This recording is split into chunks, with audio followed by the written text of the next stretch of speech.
रात के सन्नाटे में रतन की कंपनी के बंद ऑफिस से कदमों की आहट आने लगी। तो किसी को नहीं पता था कि वह आवाज किसी इंसान की नहीं बल्कि रतन की खोई हुई आत्मा की थी। इस रात जो भी इस ऑफिस के पास से गुजरेगा उसकी मुलाकात मौत से होगी। यह कहानी एक ऐसे बिजनेसमैन की है जिसने अपनी मेहनत और ईमानदारी से दुनिया में अपना नाम कमाया, लेकिन उसकी आत्मा आज भी भटक रही है। उसकी मौत का रहस्य उसके चाहने वालों से छिपा हुआ है।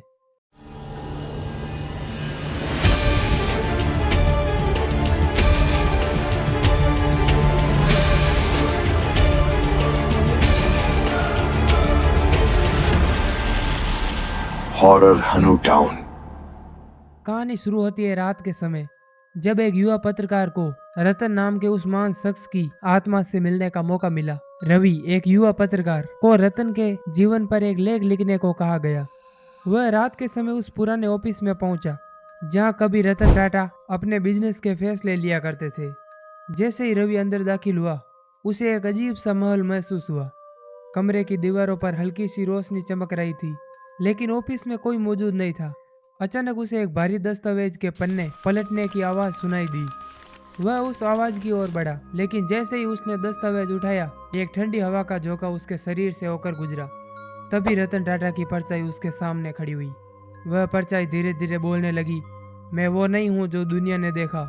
मेरी मौत के बाद भी मेरा सपना अधूरा रह गया।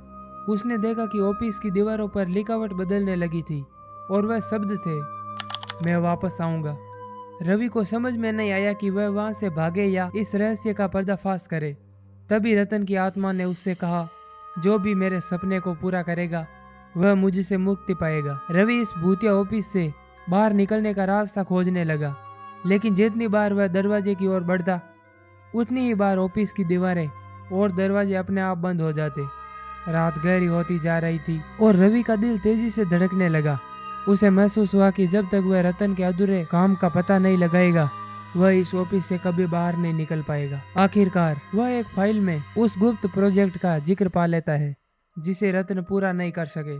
जैसे ही रवि ने उस प्रोजेक्ट का नाम लिया एक भयानक चिल्लाहट गूंजी और रतन की आत्मा जोर से हंसी, अब तुम भी मेरे साथ फंस गए हो। कोई भी मेरे सपनों को पूरा नहीं कर सकता और जो इसे जान जाता है वह कभी यहाँ से जिंदा बाहर नहीं जाता।